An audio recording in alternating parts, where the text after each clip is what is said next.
들 동안도 무더운 흑염에 신혼 놈을 저들의 가정과 또 우리가 알고 있는 모든 친족들과 이웃들을 하나님 지켜주시고 보호해 주셨다가 오늘 주님의 거룩한 전에 나와서 아버지 앞에 예배하고 은혜 받을 수 있는 신령한 시간을 허락하심을 감사합니다.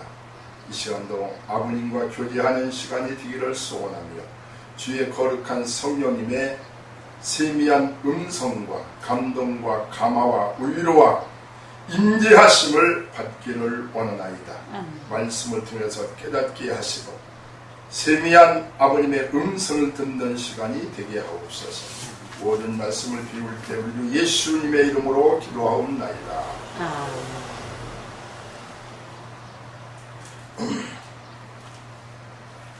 하나님의 말씀은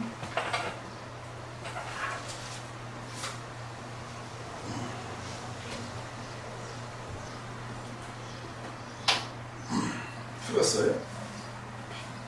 들었고요. 하나님 말씀 로마서 3장 21절 20절부터 21절까지 보겠습니다. 그러므로 율법의 행위로 그의 앞에 의롭다 하심을 얻을 육체가 없나니 율법으로는 죄를 깨달음이니라. 이제는 율법 외에 하나님의 한 의가 나타났으니 율법과 선지자들에게 증거를 받은 것이라. 아멘. 이 말씀을 가지고 율법과 복음이라고 하는 그런 제목으로 2시간에 걸쳐서 말씀을 드리려고 합니다. 오늘 과연 시리즈 12번째인 것 같습니다. 그래서 오늘 율법과 복음에 대해서 이번 시간에는 율법에 대해서 말씀을 드리고 다음 시간에는 복음에 대해서 말씀을 드리려고 합니다.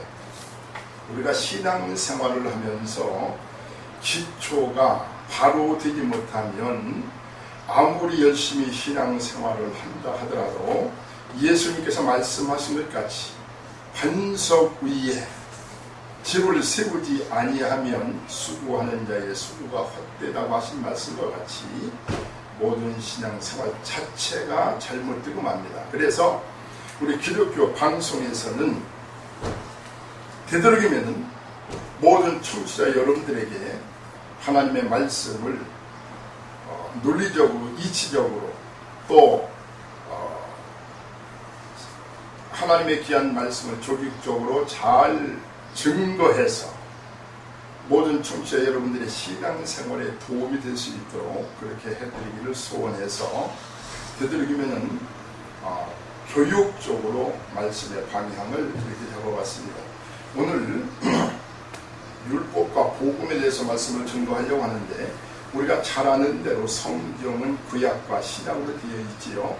구약이라고 하는 것은 오실 예수님에 대한 예언과 예수님에 대한 예표인 율법, 그 중에서도 이제 그 의식법이라고 제가 이렇게 말씀을 드렸는데 의식법과 또 그가 오실 길인 이스라엘의 역사가 기록되어 있습니다. 시브리 민족은 예수님께서 오시는 하나의 길입니다. 그래서 하나님께서는 시브리 민족들에게 하나님께서는 율법을 주셨어요. 그래서 구약 성경을 우리가 한마디로 표현한다면 율법이라고 이렇게 이야기할 수가 있고 또 신약은 오신 예수님에 대한 모든 행적과 그가 하신 말씀과 또 그가 하나님의 나라에 대해서 예화로 우리에게 가르쳐주신 말씀 그리고 그가 십자가에 못 박혀 죽으시고 다시 살아나셔서 우리의 구세주가 되신 그런 사건을 기록하고 있습니다. 그 이의 소신서는 예수가 저 유대 땅 베들레헴에 태어나신 예수는 하나님이 보내신 그리스도다. 이것을 변증적으로 논리적으로 이렇게 이야기한 것이 소신서고 요한계시록은 잘 알다시피 그 예수님은 우리의 죄로 위해 돌아가셨고 다시 살아나셔서 500명이 본 모든 앞에서 감람산에서 하나님의 나라로 승천하시고 그 후에 그분은 틀림없이 구원을 완성하시기 위해서 다시 우리를 데리러 우리 예수님께서 오신다고 하는 그런 예언서로 되어 있는 것이 신약입니다. 그래서 신약을 우리가 한마디로 표현한다면 신약은 복음, 예수에 대한 이야기, 구약은 오실 예수에 대한 이야기고 신약은 오신 예수에 대한 이야기. 또 다른 말로 이야기한다면 구약은 율법이고 신약은 복음이 핵심적인 것을 우리는 부인할 수가 없습니다. 율법과 이 복음의 관계를 우리가 잘 알아야만 우리가 신앙생활이 온전한 신앙생활이 되게 될 수가 있고 믿음이 바로 성립이 되게 됩니다. 율법은 하나님의 공의를 나타내는 것이고 복음은 하나님의 사랑, 하나님의 은혜를 나타내는 것입니다. 우리가 하나님 하면은 사랑의 하나님이라고 얘기하지만 그러나 그 반면에 하나님은 공의의 하나님입니다. 그래서 구약 성경을 보면 공의의 하나님의 모든 것 성품이 거기에 잘 나타나 있고 신약 성경에는 하나님의 은혜의 사랑의 하나님에 대한 그런 것을 우리가 이 복음을 통해서 잘 나와 있는 것을 우리가 보게 됩니다. 그러면은 오늘 저는 이 율법에 대해서 첫 시간에 말씀을 드리려고 합니다. 율법은 율례와 규례로 나눌 수가 있습니다. 율례는 윤리에 대한 시민법을 다루고 있고 규례라고 하는 것은 하나님을 섬기고 또 하나님과의 관계를 온전히 이루기 위해서 하나님이 명령하신 그 법을 지키는 것을 갖다가 규례라고 이야기합니다. 이 두 가지 율례와 규례를 합치면은 이것을 율법이라고 이야기를 합니다. 율법은 우리가 잘 아는 대로 시내산에서 모세가 하나님 앞에 40일 금식 기도를 하면서 하나님 앞에 두 돌판에 받은 10계명을 기초로 합니다. 이 10계명은 두 가지로 나눌 수가 있는데 하나는 대신 계명이요 하나는 대인 계명으로 나눌 수가 있습니다. 그런데 대신 계명은 여러분들이 잘 아시는 대로 첫 번째 계명부터 네 번째 계명이 하나님에 대한 계명이에요. 다섯째부터 10번까지는 사람에 대한 그런 계명입니다. 그런데 이 모든 율법은 이 10가지의 법에 기초를 하는데 이것을 세분화해서 다시 제가 설명을 드리면은 자 안식일을 거룩하게 지켜라. 그럼 안식일을 거룩하게 지키는 방법이 무엇이냐? 안식일날 일하지 말라고 하는데 일이라고 하는 것은 무엇이냐? 이렇게 세부적으로 이걸 쪼개다 보니까 율법이 613가지로 나누었다고 율법학자들은 이야기를 하고 있습니다. 그 중에서 365가지는 하라고 하는 계명이요 248가지는 하지 말라고 하는 그런 계명으로 나누어졌다고 이렇게들 이야기하고 있습니다.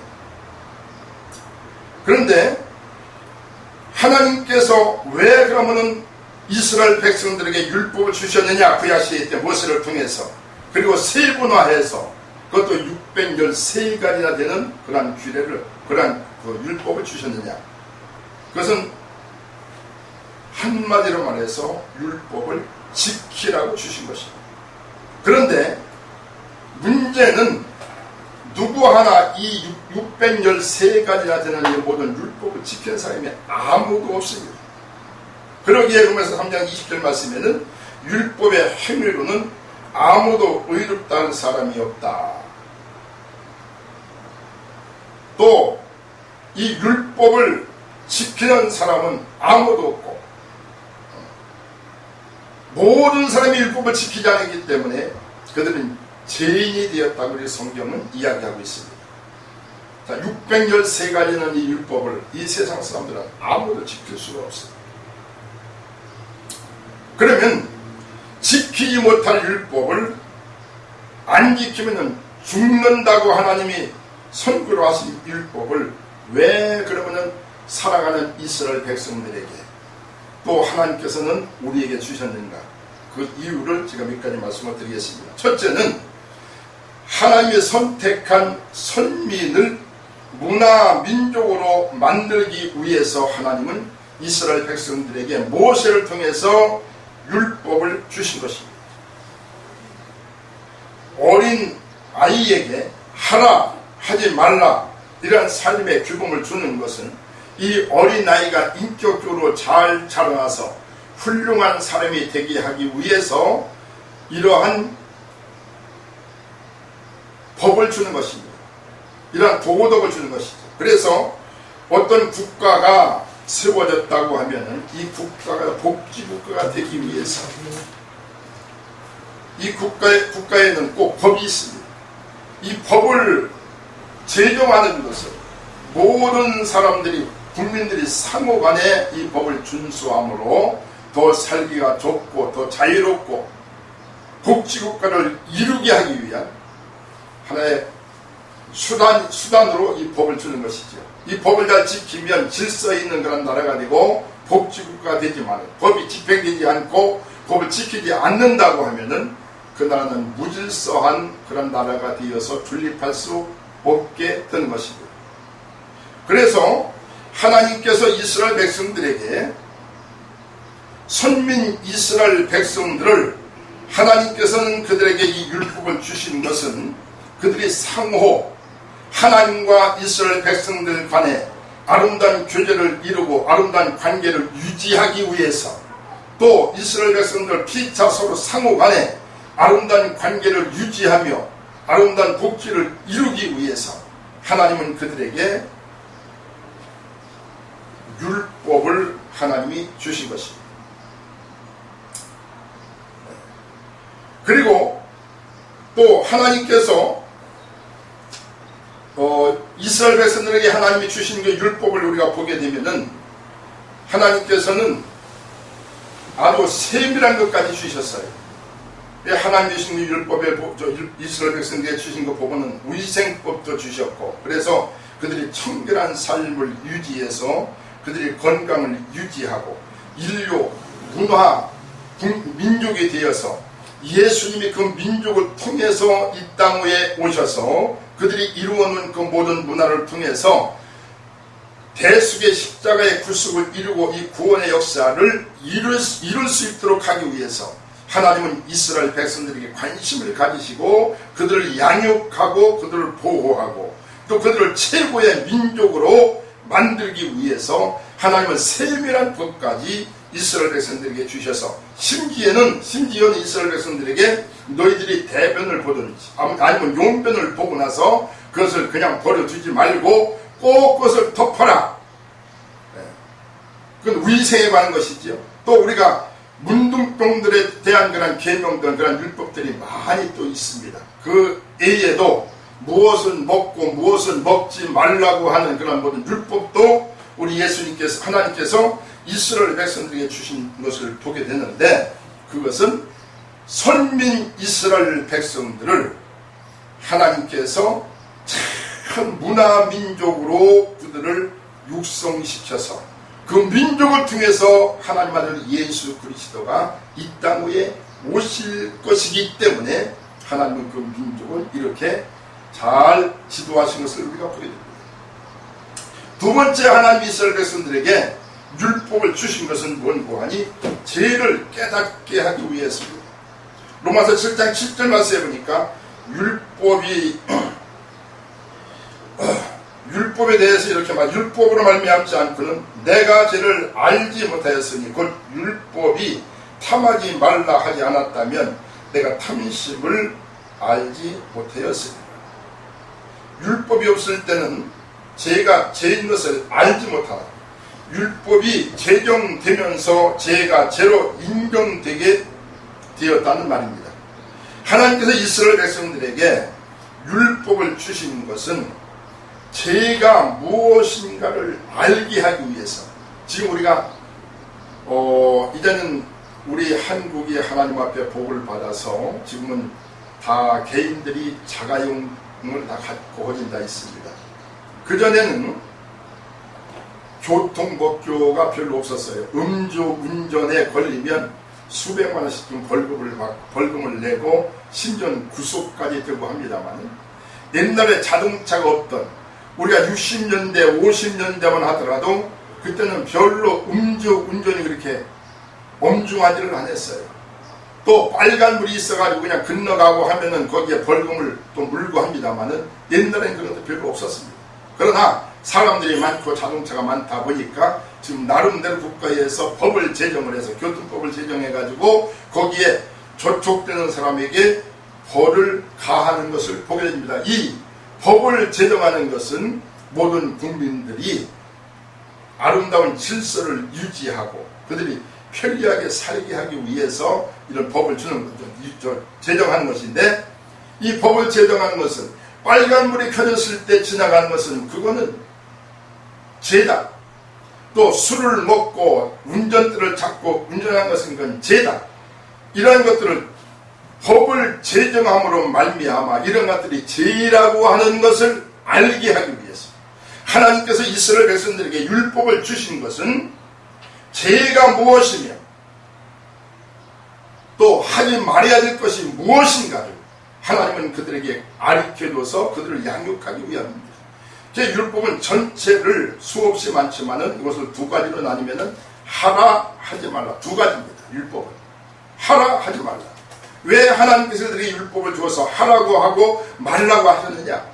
그들을 아름다운 문화, 민족으로 육성시키고 그들이 하지 말 것이 무엇인지를 하나님이 깨닫게 하기 위해서 하나님의 율법을 주신 것입니다.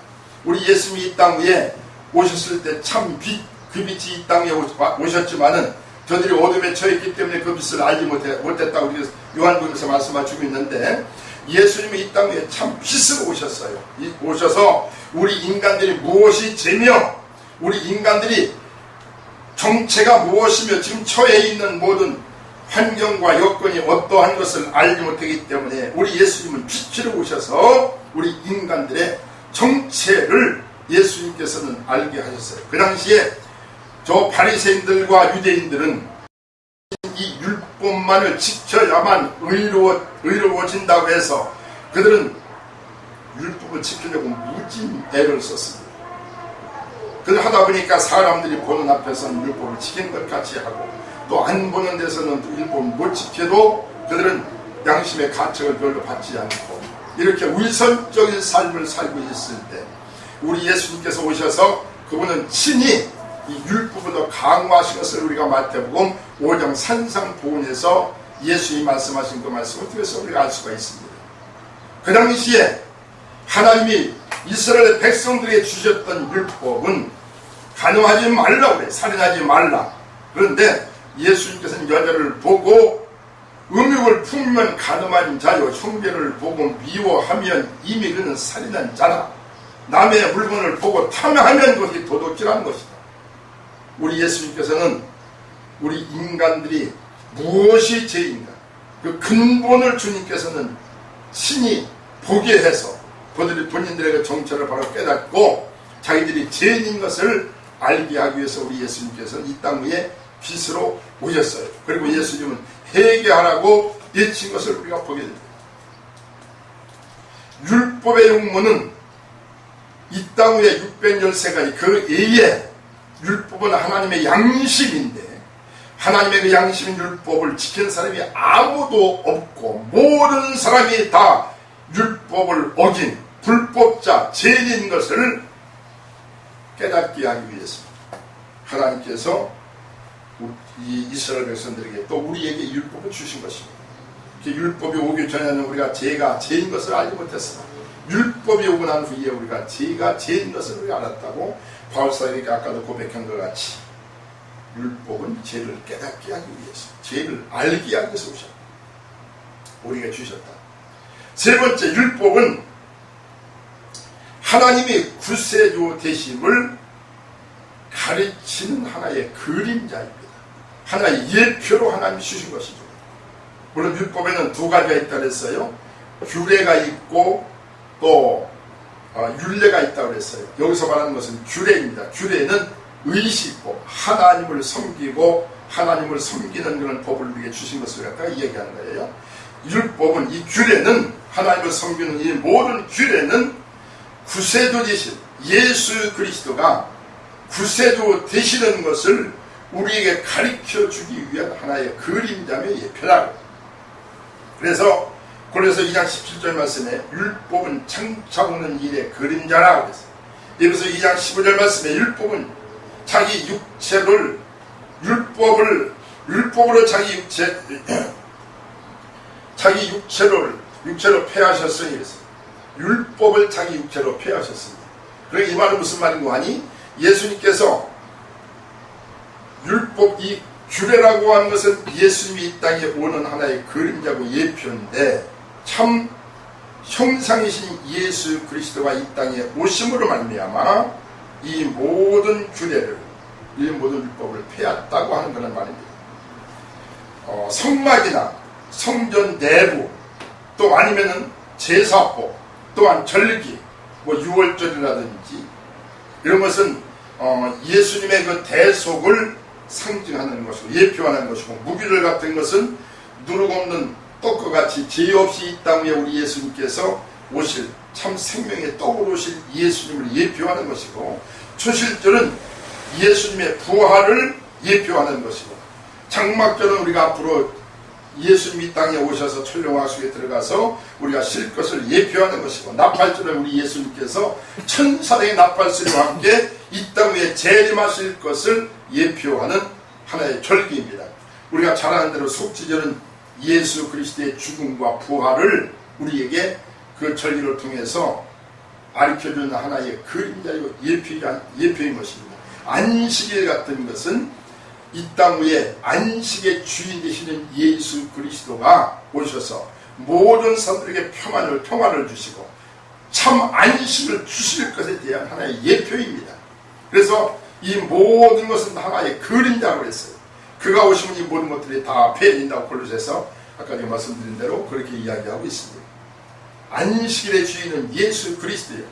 예수님께서 우리의 죄악을 그분이 대속하시고 해결하기 전까지는 이 땅에 어떤 인간도 그 마음속에 안식이 없고 그가 어디 가든지 그는 항상 두려움과 죄와 사망의 노예가 되어서 그는 질과 사망의 법에 얽매여서 그는 항상 종노릇하며 불안한 것입니다. 그러나 예수 그리스도가 이 땅에 오셔서 우리의 모든 죄를 대속하시고 다시금 살아나셔서 그 예수를 마음속에 영접하는 자들에게 이 예수님께서 우리에게 참 안식과 모든 죄와 사망의 법에서 해방시켜 주셔서 우리에게 안식을 보장해 주십니다. 그래서 우리가 안식일을 지킨다고 하는 이 자체는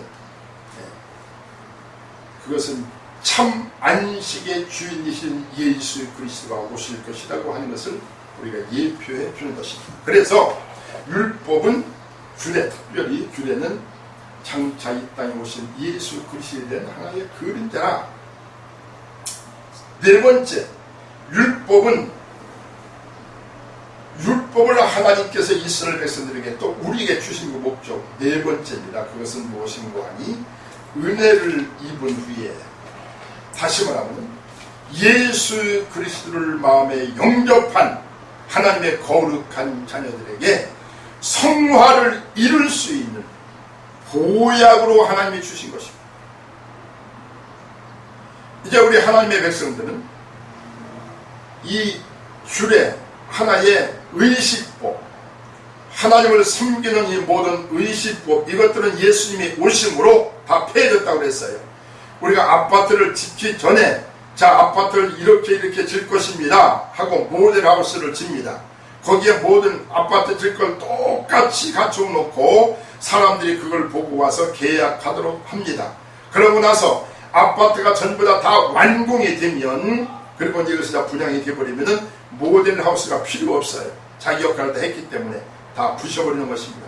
마찬가지로 규례라고 하는 것은 하나님을 섬기는 모든 의식법이라고 하는 것은 모델하우스와 똑같은 겁니다.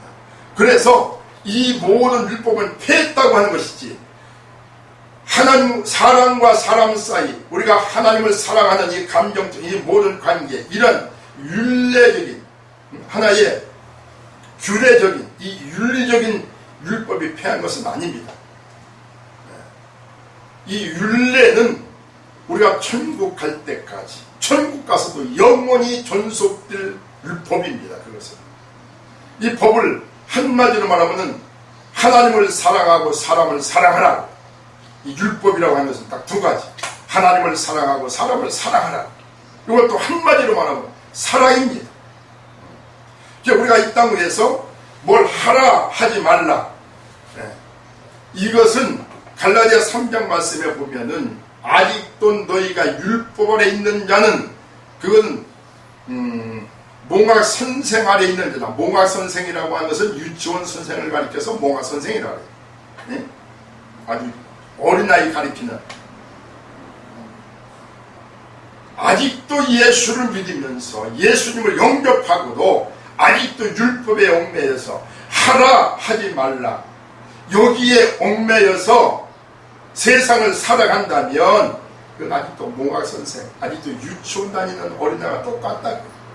믿음이 온 후에는 너희가 장성해서 이제 너희는 완전히 자유자라는 거예요. 아이들이 어렸을 때는 이것저것 잘 구별할 때는 하라 하지 말랍니다. 무조건. 자, 너 오늘 학교 갈 때 애들하고 싸우지 말아라, 뭐 빨간불이 켜지면은 뭐 건너지 말아라, 뭐 욕하지 말아라, 뭐하지 말아라, 뭐하지. 그리고 그다음에는 하라, 선생님 말씀 잘 들어라, 아이들하고 친하게 지내라, 이러면서 친절하게 지내라. 그러나 아이가 점점 자라나서 고등학교, 대학 가서 이제는 완전히 자기 의지가 바로 섰을 때, 모든 것을 자기가 스스로 판단할 수 있는 그런 성인이 되었을 때는 절대 하라 하지 말라 하지 않습니다. 예수를 영접한 하나님의 백성들은 율법에 얽매여서 무엇을 하라 하지 말라, 거기에 얽매여서 세상을 살아간다면 그 사람은 아직도 유치원생과 똑같습니다. 우리는 그리스도 예수 안에서 우리는 모든 것을 우리가 사랑으로 예수님의 성품을 가지고 하나님의 성품을 가지고, 사랑이라고 하는 것은 네가 그렇게 했기 때문에 나도 그렇게 한다, 이건 사랑이 아니지. 네가 무엇을 주었기 때문에 내가 너한테 준다, 이건 대가를 바라고 하는 사랑은 사랑이 아닙니다. 주님께서 원하는 그 사랑은 아가페적인 사랑, 네가 그렇게 함에도 불구하고 이것이 주님께서 우리에게 요구하는 것이죠. 우리는 율법과 복음을 우리가 잘 알아야 됩니다. 율법의 용모는 죄를 깨닫게 하는 거예요. 그러나 죄를 깨닫고 나서 윤리적인 것, 이런 것들을 우리가 지키는 것은, 이것들은 우리가 거룩한 성화되기 위해서, 우리는 천국 들어가서 얼마만큼 성화되었느냐, 다시 말하면 하나님은 거룩한 분이기 때문에 성화라고 하는 말은 하나님을 닮았다고 하는 거예요. 얼마만큼 하나님의 성품을 닮았느냐, 얼마만큼 하나님의 환경과 천국을 우리가 거기에서 적응할 수 있는 그런 능력과 그런 환경과 그런 성품이 되었느냐에 따라서 하나님의 나라에 가면은 그 영광을 누리는 것이 각각 틀리다고 제가 말씀드렸습니다. 율법을 하나님께서 우리에게 주신 것은 구원받은 하나님 백성들, 율법을 무엇을 해서 내가 천국 가는 것이 아니고, 무엇을 내가 해서 이루어지는 것이 아니고, 신명기 6장 말씀에 보면 너희가 이것을 행하면 의로워지리라 그랬어요. 구약 시대 사람들은 율법을 행해야만 그들은 의로워질 수가 있어요. 그러나 다 누구도 행할 수가 없어요. 그렇기 때문에 다 죄인들이라고 해요. 그들은 절망할 수밖에 없고 멸망할 수밖에 없고 하나님 앞에 심판받을 수밖에 없는 겁니다. 그래서 하나님은 세상을 이처럼 사랑하사, 세상 사람들이 자기의 노력과 힘과 의를 가지고는 구원될 수 없기 때문에, 의로워질 수 없기 때문에 하나님의 한 의가 되시는 예수 그리스도를 이 땅 위에 보내셨어요. 예수를 마음에 영접만 하면 그것을 하나님은 의로워시고 믿는 자를 의롭다 하시고, 그리고 하나님은 그들에게 시민법, 우리가 율례를 하나님께서는 사랑하는 그런 마음으로, 그런 차원으로 이것을 잘 지켜나가서 하나님 같은 그런 거룩한 성품이 되어 육체를 벗는 날 하나님이 예비하신 거룩한 하나님의 나라에 가서 영원히 살 수 있도록 하시는 것이 하나님의 거룩한 경륜이요 하나님의 거룩한 목적입니다. 아직도 우리가 예수님을 영접을 하고 구원받은 하나님의 거룩한 백성으로서 이 율법의 자를 가지고 율법의 안경을 쓰고 다른 사람들을 보면서 그 사람을 우리가 정지하고 손가락질 한다고 하면 그 사람은 아직도 몽학선 생활에 있는 자입니다. 아직도 무엇을 할까 말까 이런다면 그건 잘못된 거예요. 우리는 율법에서 완전히 우리는 자유한 자들.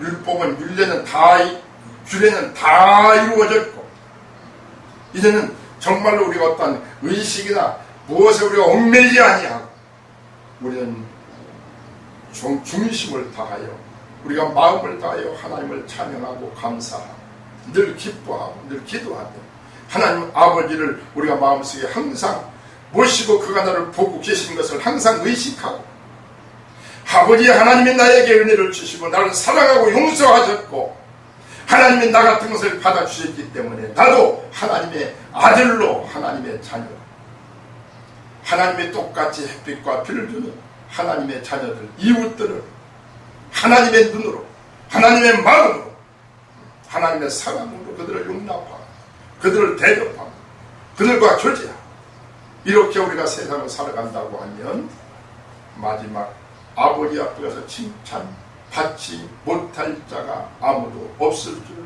믿습니다. 우리는 율법 안에 있는 자들이 아니라 우리는 율법을 초월한 자들 우리는 하나님의 거룩한 복음 안에 은혜 아래 있는 자들인 줄을 알고 날마다 믿음으로 승리하는 하나님의 귀한 백성이 되시기를 복되신 예수님의 이름으로 축원합니다. 기도하겠습니다. 거룩하신 아버지 하나님, 이 무더운 여름에 부족한 종이 입술이 둔해서 하나님의 귀한 말씀을 올바로 아버님의 뜻대로 전하지 못한 것이 있다 할지라도 주의 거룩한 성령님이 듣는 자들에게 깨닫게 하시고 그들이 이해되게 하셔서 신앙생활에 유익되게 하옵소서.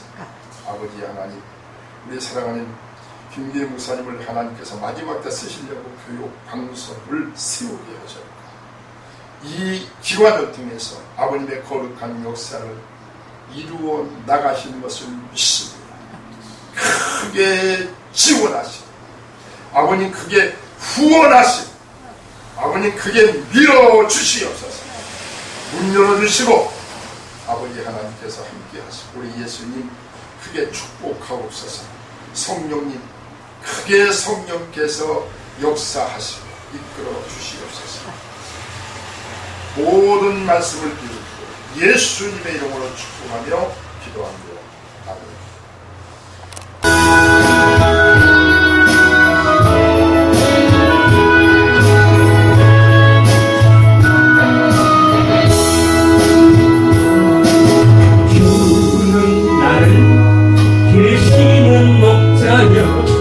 난 주님의 귀한 어린 양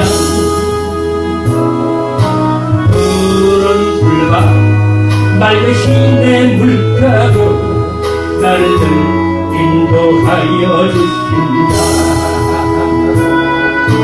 예수님은 노래하는 아침과 노을이 기는 동방원에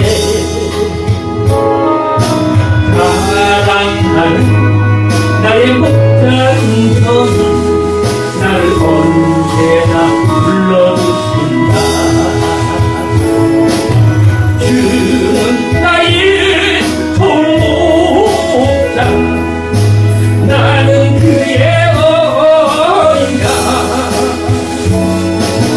선을 따라 꿀을 먹여주시니 내게 부족한 전혀 없어라.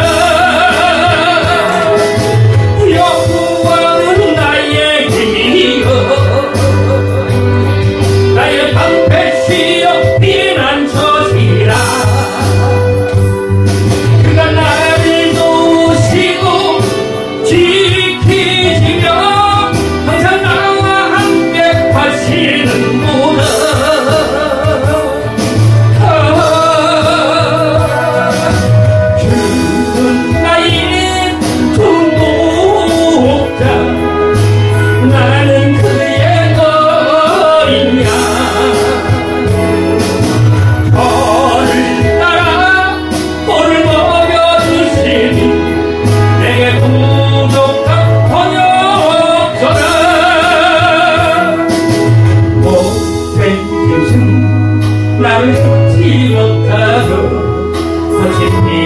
바람 참지 못하니